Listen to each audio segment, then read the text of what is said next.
Good morning friends. आज हम पढ़ेंगे संख्या पद्धति। संख्या पद्धति पढ़ने से पहले आप मेरे चैनल को सब्सक्राइब करें, लाइक करें, जिससे कि आपको आगामी वीडियो उपलब्ध हो सकें। बहुत से स्टूडेंटों ने देख लेते हैं वीडियो को लेकिन सब्सक्राइब नहीं करते हैं। तो आज हम पढ़ेंगे संख्या पद्धति। तो संख्या पद्धति पढ़ने कहाँ से स्टार्ट करते हैं? प्राकृत संख्या, नेचुरल नंबर। प्राकृत संख्या की सबसे पहले डेफिनेशन बताएंगे। तो प्राकृत संख्या होती क्या हैं? वे संख्याएं जो गिनने के काम आती हैं प्राकृत संख्या कहलाती हैं। इन्हें कैपिटल एन से व्यक्त किया जाता है। द्वारा से वे संख्याएं जो गिनने के काम आती हैं प्राकृत संख्या कहलाती हैं। इन्हें कैपिटल एन से व्यक्त किया जाता है, जैसे 1, 2, 3, 4, 5, 6 अप टू सो ऑन। तो सबसे पहले हम इसकी परिभाषा लिखते हैं।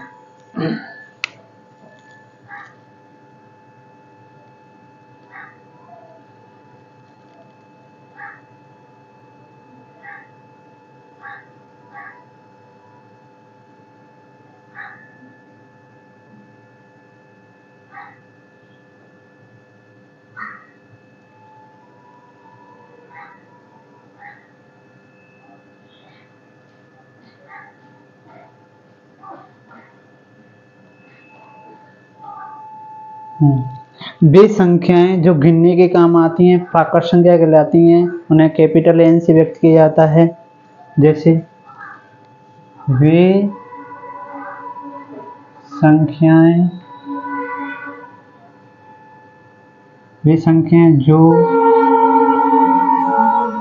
जो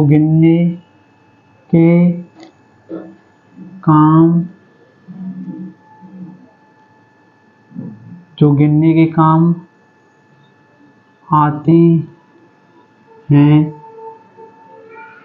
उन्हें हम प्राकृत संख्या कहते हैं।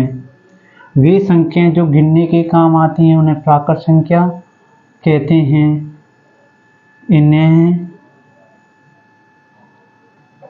इन्हें कैपिटल एन से व्यक्त किया जाता है। Capital N equals to 1, 2, 3, 4, 5, 6 up to so on. ठीक है, तो सबसे पहले इसकी परिभाषा। वे संख्याएं जो गिनने के काम आती हैं प्राकृत संख्या कहलाती हैं। इन्हें कैपिटल एन से व्यक्त किया जाता है। Capital N equals to 1, 2, 3, 4, 5 up to so on. Capital N से इसलिए व्यक्त किया जाता है क्योंकि प्राकृत संख्या को इंग्लिश में नेचुरल नंबर्स कहा जाता है। तो नेचुरल नंबर्स में सबसे पहले का जो वर्ड्स है वो कैपिटल एन है, इसलिए इसको किससे रिप्रेजेंट कर दिया? कैपिटल एन से। अब मैं आपको बताता हूँ कि सबसे छोटी प्राकृत संख्या कितनी है? 1। सबसे छोटी प्राकृत संख्या 1 है। सबसे बड़ी संख्या कितनी है उसका कोई निर्धारण नहीं कर सकते।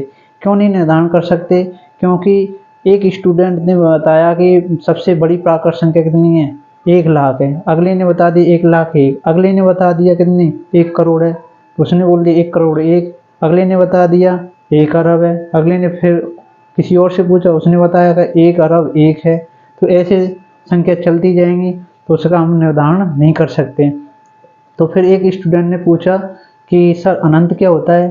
तो अनंत क्या है? एक बड़ी संख्या का प्रतीक है। एक बड़ी संख्या को व्यक्त करने का एक प्रतीक है, ना कि कोई संख्या है।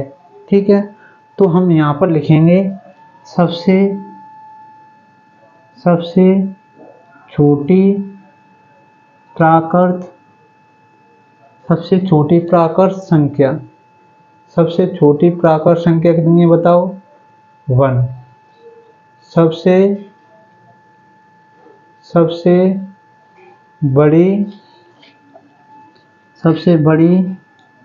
प्राकृत संख्या। सबसे बड़ी प्राकृत संख्या का निर्धारण नहीं कर सकते। ठीक है, नंबर 1, नंबर 2, ठीक है, नहीं कर सकते। अब क्या है, इन्फिनिटी क्या है, बड़ी संख्या को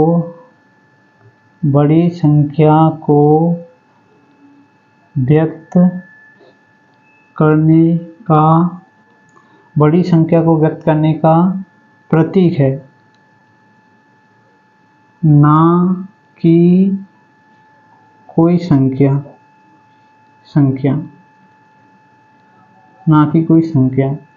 अगर प्राकृत संख्याओं को हम संख्या रेखा पर व्यक्त करना चाहेंगे तो कैसे व्यक्त करेंगे, देखो ये आपका क्या है 1। अगर हम ये आप जैसे मैं यहाँ पर ऐसे खड़ा हूँ तो ये मेरा क्या है लेफ्ट साइड, ये क्या है राइट साइड। तो अगर हम 1 से राइट साइड की तरफ चलेंगे तो हमें प्राकृत संख्या मिलती जाएंगी, जैसे 1, यहाँ 2, यहाँ पर 3, यहाँ पर 4, यहाँ पर 5, ऐसे आगे तक जाएंगी। ठीक है, कहाँ से स्टार्ट होंगे 1 से। तो सबसे पहले हमने प्राकृत संख्या के बारे में बताया। वे संख्याएं जो गिनने के काम आती हैं उन्हें हम प्राकृत संख्या कहते हैं। इन्हें कैपिटल एन से व्यक्त किया जाता है। Capital N equals to 1 2 3 4 5 6 up to infinity. सबसे छोटी प्राकृत संख्या कितनी है 1।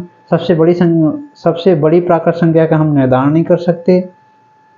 ठीक है, अगर इनको संख्या रेखा पर व्यक्त करना चाहेंगे तो इस प्रकार से संख्या रेखा पर व्यक्त कर देंगे। अब मेरे दिमाग में एक चीज़ है, इसमें एक बात आई समझ में कि अगर मैं किसी से पूछूं 1 और 2 और 2 और 3, इसमें क्या है 1 1 का गैप है प्रत्येक में। तो प्राकृत संख्याओं में क्या होता है, गैप का निर्धारण होता है, यानी गैप विद्यमान होता है। इनमें क्या है, निरंतरता नहीं होती। प्राकृत संख्याओं में क्या नहीं होती है, निरंतरता नहीं होती है। तो प्राकृत संख्याओं के बारे में आपको समझ में आया पूरा। अब आपको बताते हैं पूर्ण संख्या क्या होती हैं।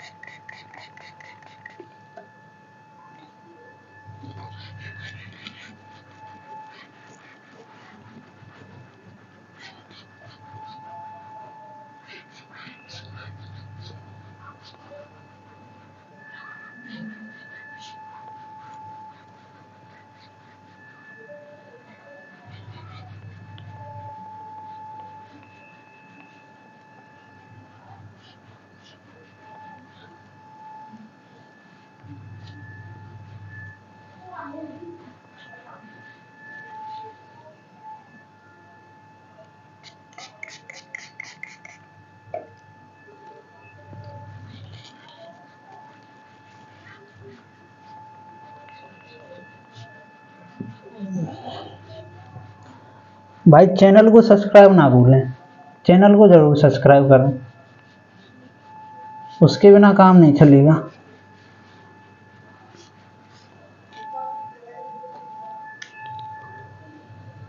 दो नंबर पर कौन सी है, पूर्ण संख्या। पूर्ण संख्या, पूर्ण संख्या को इंग्लिश में क्या बोलते हैं, होल नंबर्स। होल नंबर, ठीक है। पूर्ण संख्या, अगर हम प्राकृत संख्याओं में 0 को शामिल कर लें तो कौन सी संख्या बन जाएंगी, पूर्ण संख्या बन जाएंगी। इनको किससे रिप्रेजेंट करते हैं, कैपिटल W से।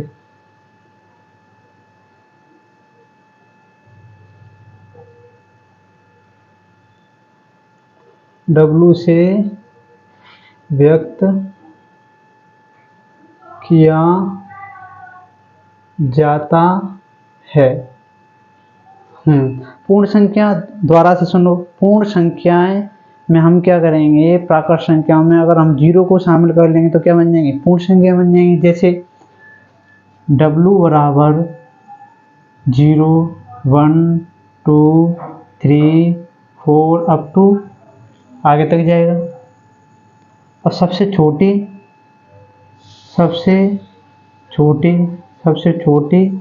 पूर्ण संख्या, सबसे छोटी पूर्ण संख्या कितनी है बताओ, 0। और सबसे बड़ी पूर्ण संख्या का भी निर्धारण नहीं कर सकते, नहीं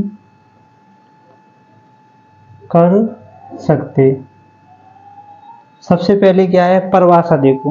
पूर्ण संख्या क्या होती है, अगर हम प्राकृत संख्याओं में जीरो को शामिल कर दें, कौन शामिल हो गया, और जीरो शामिल हो गया, तो क्या बन गई, पूर्ण संख्या होगी। पूर्ण संख्याओं में सबसे छोटी पूर्ण संख्या कौन सी है, 1 0 है, सॉरी क्या है, 0। सबसे बड़ी पूर्ण संख्या का भी हम निर्धारण नहीं कर सकते। ठीक है, अब मैं आपसे पूछूं, नोट में लिखोगे, आप क्या करोगे, नोट में लिखोगे, नोट। जैसे प्रत्येक प्राकृत संख्या एक पूर्ण संख्या होती है, लेकिन प्रत्येक पूर्ण संख्या का प्राकृत संख्या होना अनिवार्य नहीं है। देखो, प्रत्येक प्राकृत संख्या, प्रत्येक प्राकृत संख्या एक पूर्ण संख्या, एक पूर्ण संख्या होती है, होती है, लेकिन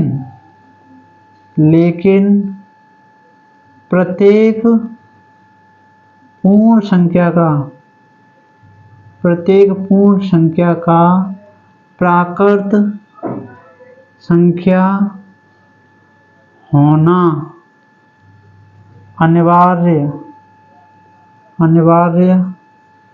नहीं है। जैसे यानी कि प्रत्येक प्राकृत संख्या पूर्ण संख्या होती है, लेकिन प्रत्येक पूर्ण संख्या का प्राकृत संख्या होना अनिवार्य नहीं है। जैसे 0 0 एक पूर्ण संख्या है, पूर्ण संख्या है, लेकिन 0 एक प्राकृत संख्या नहीं है। और 0 की तो बात है, ये तो सभी आते ही हैं एन में, ये सारी क्या है, एन है। इसको ऐसे भी लिख सकते हैं, कैपिटल N प्लस 0। ठीक है, अगर हम इसको संख्या रेखा पर व्यक्त करना चाहेंगे, तो संख्या रेखा पर कहाँ से स्टार्ट करेंगे, 0 1 2 3, ऐसे कहाँ आगे तक संख्या जाएंगे। ठीक है, इसमें भी क्या नहीं होती है, निरंतरता नहीं होती है, क्योंकि इनमें भी क्या होता है, 1 1 का गैप होता है। तो दो संख्याएं के बारे में पढ़ा था, प्राकृत संख्या, पूर्ण संख्या। अब आपको पढ़ाएंगे पूर्णांक संख्या। क्या पढ़ाएंगे, पूर्णांक संख्या।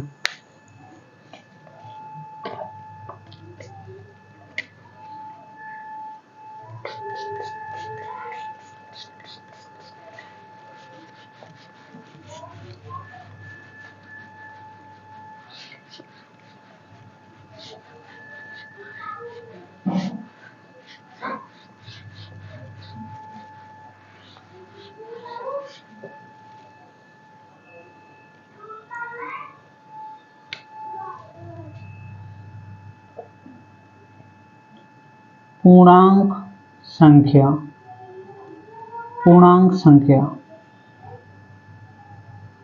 Integers number. इसमें क्या होगा, पूर्ण संख्याओं में यदि नेगेटिव की संख्याओं को शामिल कर लें, यानी नेगेटिव की संख्याओं को शामिल कर लें, तो हमारी पूर्णांक संख्या बन जाएंगी। नेगेटिव संख्याओं का तात्पर्य जैसे -1 -2 -3 -4, ना कि -1.5 -1.2 -1.3, ऐसी संख्याओं से मतलब नहीं है हमारा मतलब है -1 -2 -3 -4 -5, ऐसे अप टू -infinity तक जाए तो वो सारी संख्या कौन सी कहलाएंगी, पूर्णांक संख्याएं कहलाएंगी। इनको किससे रिप्रेजेंट करते हैं, I या Z, I या Z से व्यक्त करते हैं। I से तो समझ में आ रहा है, क्योंकि I कहाँ से ले लिए, इंटीजर्स का ले लिया I। लेकिन Z कहाँ से आ गया, ये बताओ आप। तो Z के बारे में हम बताएंगे नोट लिख के। यानी कि जेड शब्द को जेहेलीन से लिया है, जो कि एक लैटिन भाषा का शब्द है, जिसका अर्थ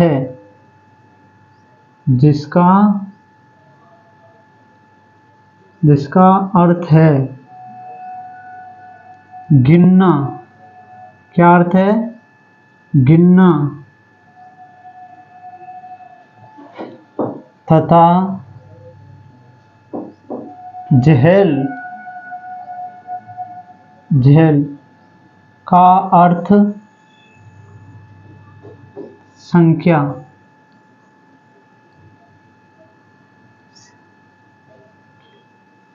है। यहां से पटक दिया है इसको, जेड को। तो जेड कौन सा शब्द है? लैटिन भाषा का। कहां से ले लिया है? जेहेलीन से ले लिया है, जिसका शब्द का अर्थ क्या है? गिनना। जेहेल का अर्थ क्या है? संख्या। क्या है? संख्या।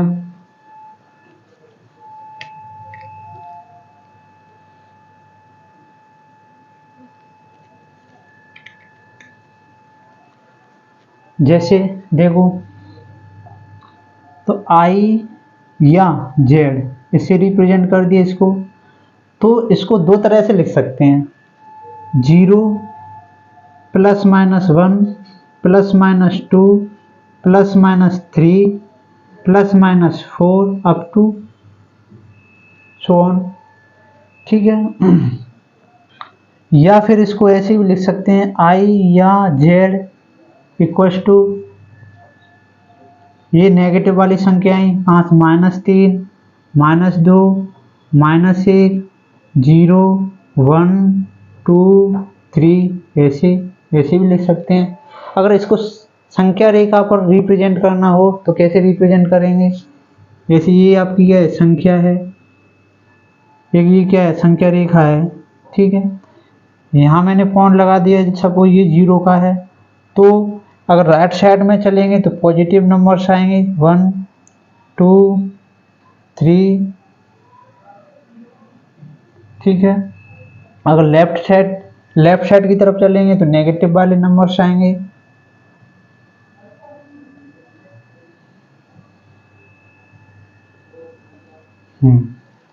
इतना समझ में आया?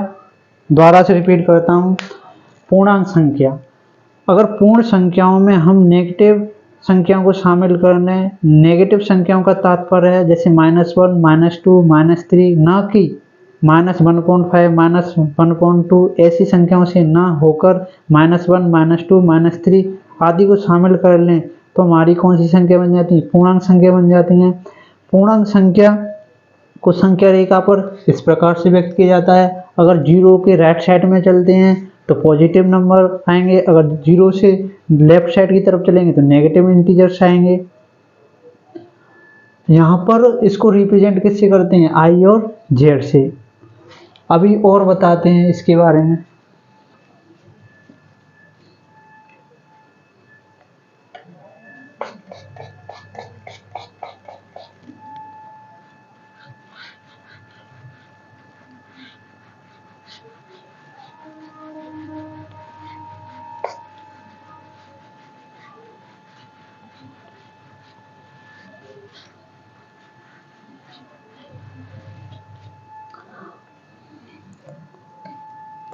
अब पूर्णांक संख्याओं में ही हम क्या करेंगे? डिवाइड करेंगे। जैसे ये 3 नंबर है तो 3 का एक नंबर, यानी कि धनात्मक पूर्णांक कौन सा है? कौन सा पूर्णांक? धनात्मक पूर्णांक।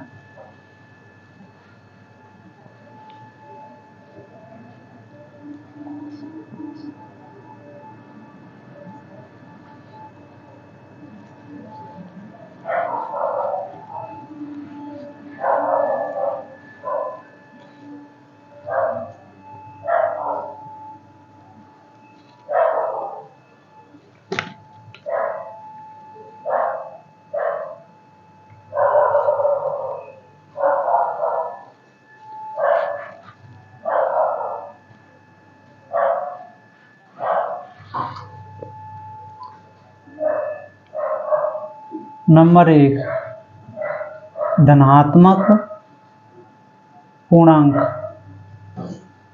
ठीक है। इधर नंबर 2 ऋणात्मक पूर्णांक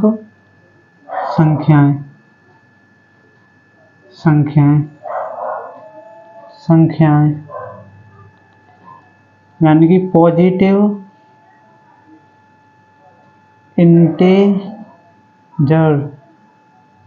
इंटीजर नंबर्स, या आपके नेगेटिव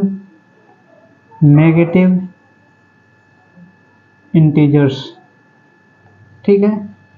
धनात्मक पूर्णांक का मतलब है अगर हम 1 2 3 4 राइट साइड में चलें तो आपके धनात्मक पूर्णांक मिलेंगे। अगर लेफ्ट साइड में चले 0 से 0 के बाद में तो -1 -2 -3 ये नेगेटिव पूर्णांक हो जाएंगे आपके। तो देखो इसको कैसे रिप्रेजेंट करेंगे, धनात्मक है तो Z प्लस, जैसे 1 2 3 4 ऐसे चलेंगे, ठीक है। ये ऋणात्मक है यानी कि इसको Z नेगेटिव से रिप्रेजेंट करेंगे, -1 -2 -3 -4 सारी माइनस की संख्या आ जाएंगी इसमें। 3 नंबर पर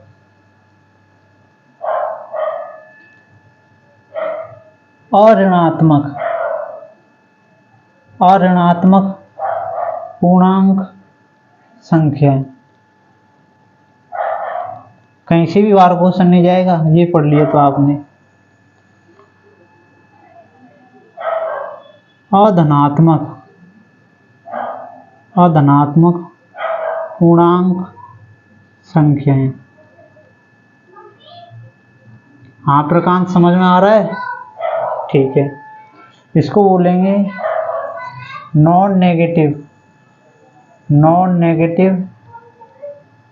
इंटीजर,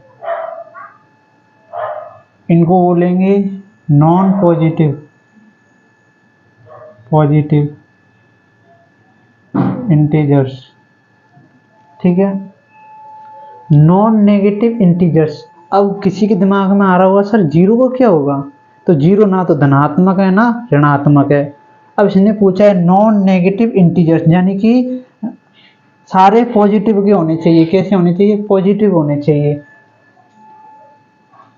अब देखो यहाँ पर अगर इसमें Z प्लस में हम 0 को शामिल कर लें,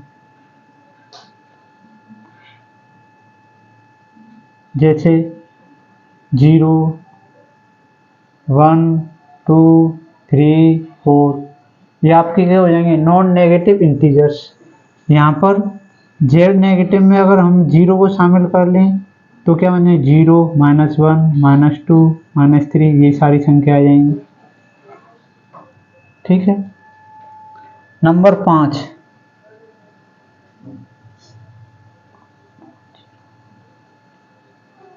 अशून्य पूर्णांक संख्या, यानी कि नॉन जीरो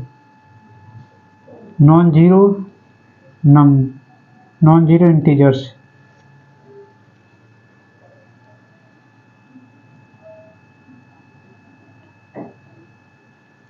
जैसे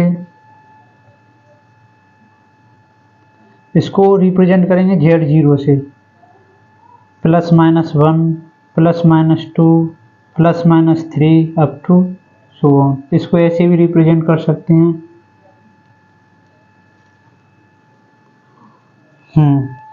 तो सबसे पहले हमने पूर्णांक संख्याओं के बारे में पढ़ा। तो पूर्णांक संख्याओं के बारे में क्या क्या चीज़ पढ़ी आपने। अगर हम पूर्ण संख्याओं में नेगेटिव संख्याओं को शामिल कर लें तो क्या बन जाएंगी आपकी पूर्णांक संख्या। नेगेटिव संख्याओं का मतलब -1 -2 -3, ना कि -1.2 -1.3। ऐसी संख्याओं के बारे में हम आगे बताएंगे। तो अब पूर्णांक संख्याओं में भी विभिन्न प्रकार की पूर्णांक संख्याएं बनती हैं। सबसे पहले आपने पढ़ा धनात्मक पूर्णांक संख्याएं यानी कि Z प्लस।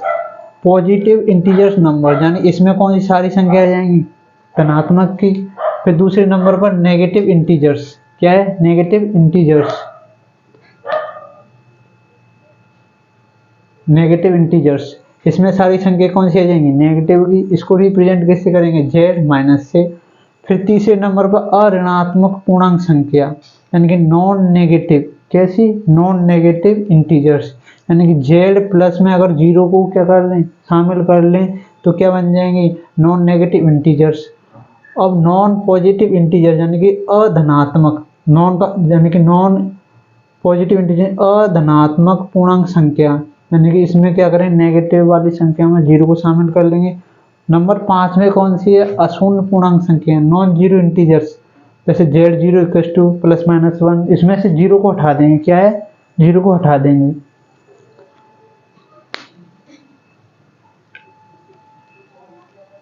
हाँ, इतना समझ में आ गया। हाँ, मिथुन मीना आ गया क्या, ठीक है।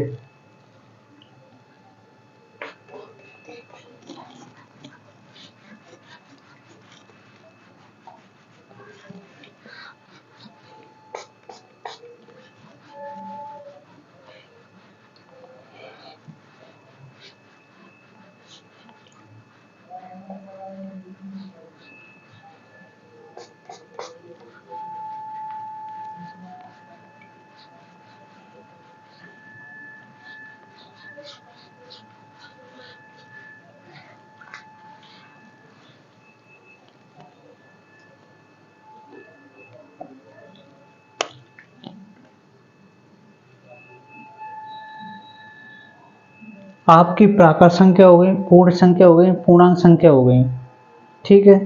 उसके बाद में आपको पढ़ाएंगे सम संख्या, सम संख्या यानी कि इवन नंबर, इवन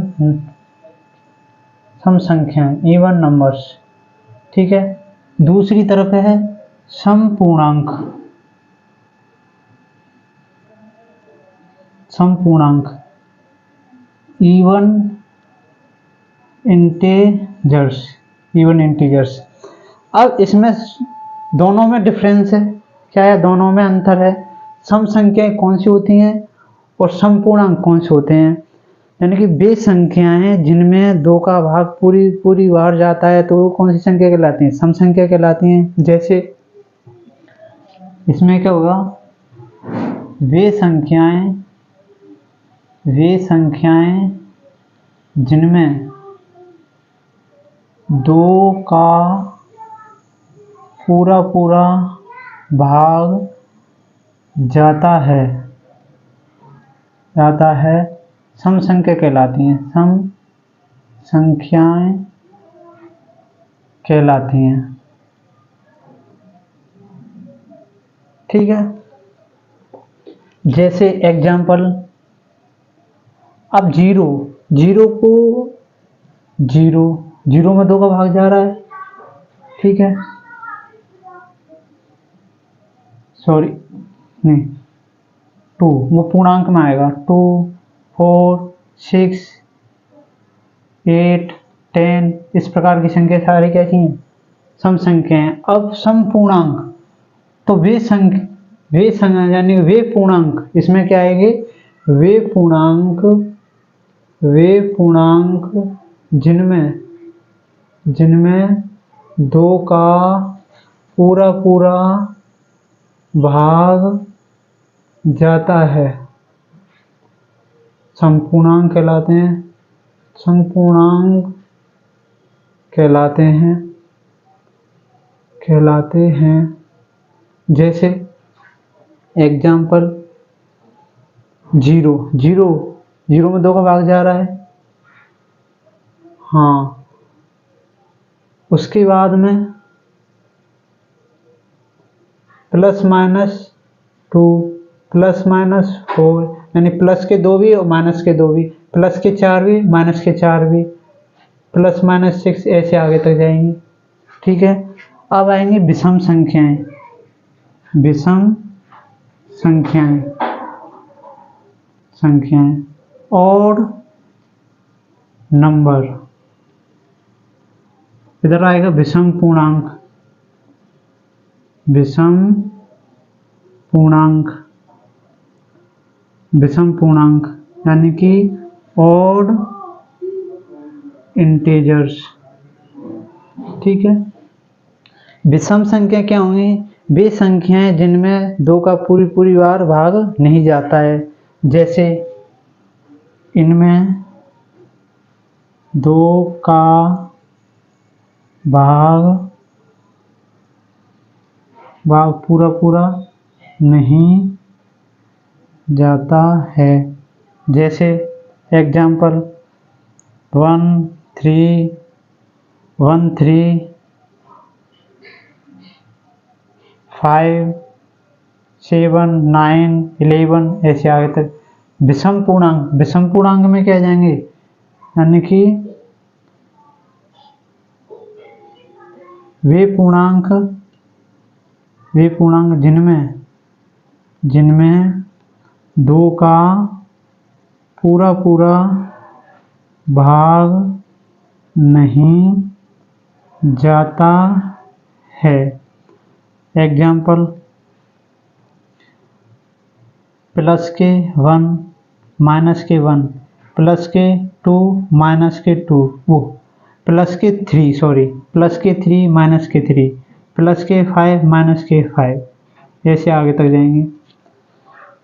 अब यहाँ से आगे हम पढ़ेंगे परमेय संख्या।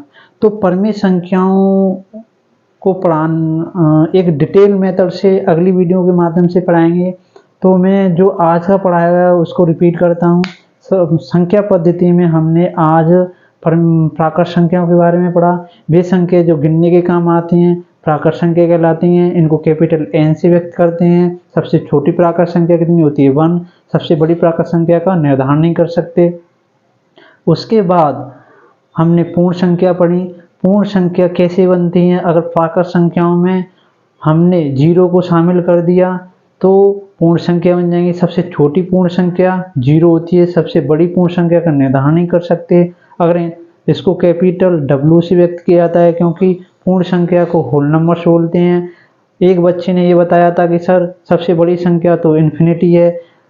इन्फिनिटी यानी कि अनंत कोई एक बड़ी संख्या नहीं है, एक बड़ी संख्या को निर्धारण करने का एक प्रतीक है। उसके बाद में हमने पूर्णांक संख्याओं के बारे में पढ़ा। पूर्णांक संख्याओं को इंग्लिश में इंटीजर्स नंबर बोलते हैं। इनको I और Z से रिप्रेजेंट किया। तो एक बच्चे ने बोल दिया कि Z क्या है सर? I से रिप्रेजेंट हो सकता है तो Z की क्या ज़रूरत है? Z क्या है? एक जेहलीन से लिया गया शब्द है, जो कि एक लैटिन भाषा का शब्द है, जिसका शाब्दिक अर्थ है गिनना। एक जेहल शब्द है जिसका मतलब है संख्या। ठीक है, यानी कि संख्याओं के गिनने से मतलब है। उसके बाद में हमने पूर्णांक संख्याओं के विभिन्न प्रकार के बारे में पढ़ा। जैसे यानी कि पॉजिटिव इंटीजर्स क्या होते हैं, धनात्मक पूर्णांक क्या होते हैं। यानी 1 2 3 यानी कि सारे जो धनात्मक संख्या हैं वो धनात्मक पूर्णांक कहलाएंगी। और उसके बाद में हमने नेगेटिव इंटीजर यानी कि ऋणात्मक पूर्णांक के बारे में पढ़ा। -1 -2 -3 -4। उसके बावजूद नॉन नेगेटिव इंटीजर्स के बारे में पढ़ा, यानी Z+। उसमें 0 को शामिल कर दिया। 0 1 2 3 4 5 ऐसे अप टू सो ऑन। उसके बाद में नॉन पॉजिटिव इंटीजर्स के बारे में पढ़ा और धनात्मक पूर्णांक संख्याओं के बारे में पढ़ा, जो कि उसमें नेगेटिव वाली संख्याओं में 0 को शामिल कर लिया। उसके बाद नॉन जीरो इंटीजर्स यानी अशून्य पूर्णांक संख्या।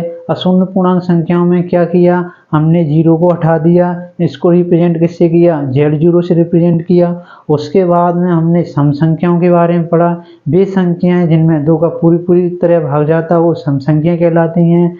उसके बाद में सम पूर्णांक, सम संख्या अलग होती हैं, सम पूर्णांक अलग होती हैं।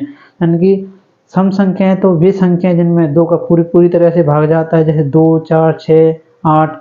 विषम यानी कि सम पूर्णांक हैं उसमें क्या है, नेगेटिव वाली संख्या भी आ जाती हैं, जैसे 0 +-4 +-2 +-4 यानी कि प्लस का 4 प्लस का 4 माइनस का 4 प्लस के 6 माइनस के 6 प्लस के 8 माइनस के 8। इस प्रकार की संख्याएं समपूर्णांक कहलाएंगी, यानी कि इवन इंटीजर्स। उसके बाद में यानी कि हमने ऑड नंबर्स के बारे में पढ़ा, यानी कि इनमें 2 का पूरी तरह से भाग नहीं जाता है, वे आपके क्या हैं? ऑड नंबर्स कहलाती हैं। और इंटीजर्स क्या होते हैं, वे पूर्णांक जिनमें उनके लिए पूर्णांक शब्द आएगा, इनके लिए संख्या शब्द आएंगे जिनमें 2 का पूरा भाग नहीं जाता है, जैसे +-1, +-3, +-5, +-7, +-9, +-11। उसके बाद में हमने इनको संख्या रेखा पर भी व्यक्त करना सिखाया आपको, संख्या रेखा पर व्यक्त करने का और भी इंफॉर्मेशन बताई। अब अगली वीडियो में हम परमेय संख्याओं के बारे में, परमेय संख्या क्या होती हैं, अपरमेय संख्या क्या होती हैं, वास्तविक संख्या क्या होती हैं, समिश्र संख्या क्या होती हैं, इस प्रकार से फिर कौन सी संख्या किसमें शामिल होती है और उनकी प्रॉपर्टीज के बारे में पढ़ेंगे। तो उसके बाद में हम एग्जाम्पल्स देखेंगे, कुछ एक्सरसाइज के इम्पोर्टेंट क्वेश्चन भी बताएंगे। तो मेरे जो चैनल है उसको सब्सक्राइब करने के बाद ही आपके पास वीडियो आएगी। तो आज बच्चों ये बताओ, जो हमने संख्या पद्धति के बारे में पढ़ा वो आपको बिल्कुल सही समझ में आई है? कोई डाउट हो तो कमेंट बॉक्स में लिखें और भेजें। Thank you.